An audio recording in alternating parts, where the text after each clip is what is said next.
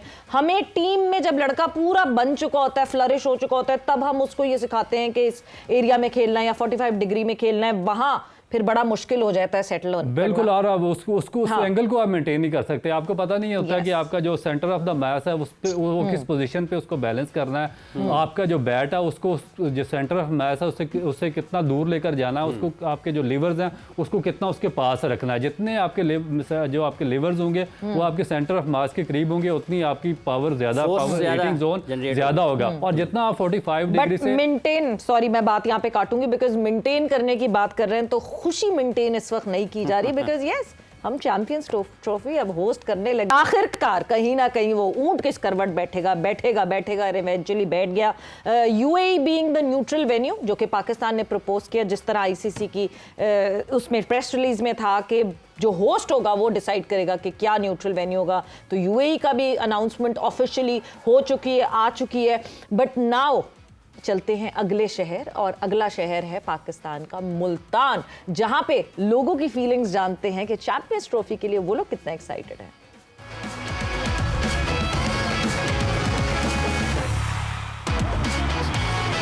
बड़ी बड़ी टीम आसे न साउथ अफ्रीका दी, ऑस्ट्रेलिया आसी, बहुत खुशी थी। सारा क्राउड लोग देख से लोग खेलते हुए बहुत खुशी थी। सारे पिंडी स्टेडियम होवे, कजाफी स्टेडियम होवे, कराची स्टेडियम होवे, नवे सिरे तो तैयार किए।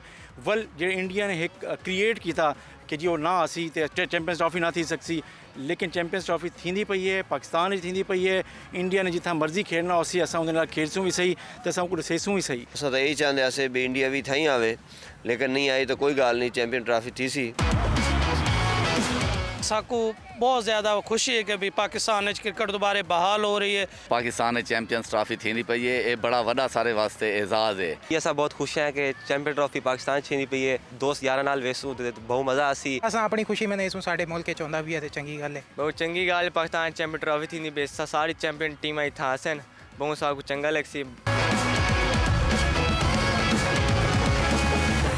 सारी चैंपियन टीमां इतिहासन ते असां उन्होंने वेखसा कि पाकिस्तान किस तरह चलते पे मैचेस ये होगा जी। और ये मुल्क के मुख्तलिफ इलाकों से मुख्तलिफ शहरों से इलाकाई ज़ुबानों में आपने पश्तो में भी सुना है, अब आप सराइकी में भी सुन रहे हैं, तो ये एक अच्छी चीज़ है। लेकिन साथ ही साथ यासिर हमीद साहब, ये पाकिस्तान के जो बॉलर्स हैं इनमें क्या तब्दीली आपको नज़र आई है? ऑस्ट्रेलिया, फिर जिम्बाब्वे, फिर यहाँ पर, और ये पाकिस्तान के बेस्ट प्लेयर्स हैं, ये वापस अपनी असल ट्रू पोटेंशियल पर जाते हुए आपको दिखाई दे रहे हैं, जिस वजह से नताइज भी बदल रहे हैं? देखिए बिल्कुल बहुत अच्छा सवाल किया आपने। पहला मैच जब हुआ था ऑस्ट्रेलिया में और हम लोग हारे थे वनडे, तो उस वक्त हमने डिफेंड किया था और फाइट की थी और हम हारे थे। तो सबको बड़ी खुशी हुई यार हमने फाइट की और हारे। तो ये अच्छी टीमों की निशानी यही होती है। मुझे उसके वक्त थोड़ा सा फील आ रही थी कि यार ये team they will go well. और अब मुझे ये भी लग रहा है कि ये चैंपियन ट्रॉफी में Pakistan will be the most dangerous team. Number 1 की हम अपने होम में खेल रहे हैं, नंबर 2 हमारी टीम अब टीम बन गई है। उसकी वजह ये है कि एक तो कैप्टन क्यों अच्छा, मैं आपको कहता हूँ हमेशा कि यार विकेट कीपर जो होता है हमेशा अच्छा कैप्टन होता है। उसकी वजह ये है कि वो सोता नहीं है, वो जागा रहता है, वो इन्वॉल्व रहता है। एवरी बॉल वो एक्सपेक्ट करता है बॉल मेरे पास आएगा, तो वो बहुत ज्यादा इन्वॉल्वमेंट होती है उसकी। आप देखें पाकिस्तान के जितने भी विकेट कीपर आए हैं वो अच्छे कप्तान बने, चाहे वो राशिद भाई क्यों ना हो। राशिद भाई कितनी कम बात करते थे अपने करीब प्लेइंग डेज में, लेकिन he was very excellent captain. फिर Moin Khan, he was excellent captain. Sarfaraz Ahmed was excellent captain. और फिर Rizwan, he is excellent captain. क्यों? तो प्रोएक्टिव है, वो जल्दी जल्दी डिसीजंस करता है। हमारा हम बाबर को हमने देखा, इज अ ब्रिलियंट प्लेयर, अच्छा कप्तान है, लेकिन आप जब बाहर होते हो उस तरह आप इन्वॉल्व नहीं हो सकते जिस तरह कीपर जो है एवरी बॉलर के साथ बात करना, आई कांटेक्ट रखना। देखिए बॉलर्स की फॉर्म है ना, जब आप उससे बात करते हो। शाहीन को देखिए इज लुकिंग डिफरेंट। फिर हारिस रऊफ जो था वो ऑस्ट्रेलिया में पकड़ाई नहीं दे रहा था, अभी थोड़ा सा अंडर द पंप है। बट नसीम शाह जो है इज कमिंग बैक, हसनैन ने अच्छी बॉलिंग की है। तो आई थिंक अब जो है पाकिस्तान टीम के लिए अच्छी अपॉर्चुनिटी है। देखिए opportunity comes to your door, if you do not open the door it goes to someone else. तो ये एक अपॉर्चुनिटी आई है आपके पास कि आप 2-3 साल, कम से कम 1 साल 2 साल आप क्रिकेटिंग वर्ल्ड पे आप राज कर सकते हैं। बिल्कुल, ये दिस इज द टाइम। आप अपने साथ प्लेयर बनाए, आपका कप्तान भी अच्छा है, बाबर जो है वो ही is on his peak. Saim आपको ऐसा प्लेयर मिल गया कि जो कि आपकी वो जो है टेंशन खत्म हो गई है ऊपर से। फिर फखर आपके पास है जो कि उसकी क्रिकेट बाकी है, उसको वापस लाए कॉन्फिडेंस देके। साइम और फखर जहाँ पे ओपन करेंगे ना, तो वहाँ पे आप देखना वैसे जो बॉलर की हवाइयाँ उड़ जाएंगी। बिल्कुल यासिर, और सबसे अच्छी बात, अगर इस पूरी सीरीज की सबसे अच्छी बात कही जाए तो they were different match winners in different matches, contribute करते हुए दिखे। और बहुत चर्चा थी हमारी कि नहीं जी लड़का अभी डोमेस्टिक से आता है तो कुछ कर नहीं पाता। How can we forget Sufiyan Muqeem, जिस तरह कल परफॉर्मेंस की है सुफियान ने, कोई लगे नहीं रहा था कि वो डेब्यूटेंट है, वो अपना पहला मैच खेल रहे हैं। जिस तरह उन्होंने वो एफर्ट पुट अप किया, आपको नए नए नाम दिख रहे हैं। आपको साइम अभी बहुत नहीं खेले हुए, ज़्यादा नहीं खेले हुए, ऐसा लग रहा है कि हमारी एक लॉट तैयार हो रही है जो transition Aahista Aahista move forward करेगी। एंड हम जिस तरह यासिर ने कहा we are sorted for next 2 to 3 years के हमारी ये लॉट तैयार हो जाएगी जब तक ये सीनियर्स हो जाएंगे। But Yasir thanks a lot for joining in. Rauf आपका बहुत बहुत शुक्रिया फॉर ज्वाइनिंग इन। वक्त यहाँ पे जोर का जोड़ का खत्म हो गया है। सवीरा पाशा को और हाफिज इमरान को इजाजत दीजिए। अपना बहुत ख्याल रखिएगा। टेक केयर, बाय बाय, अल्लाह हाफिज।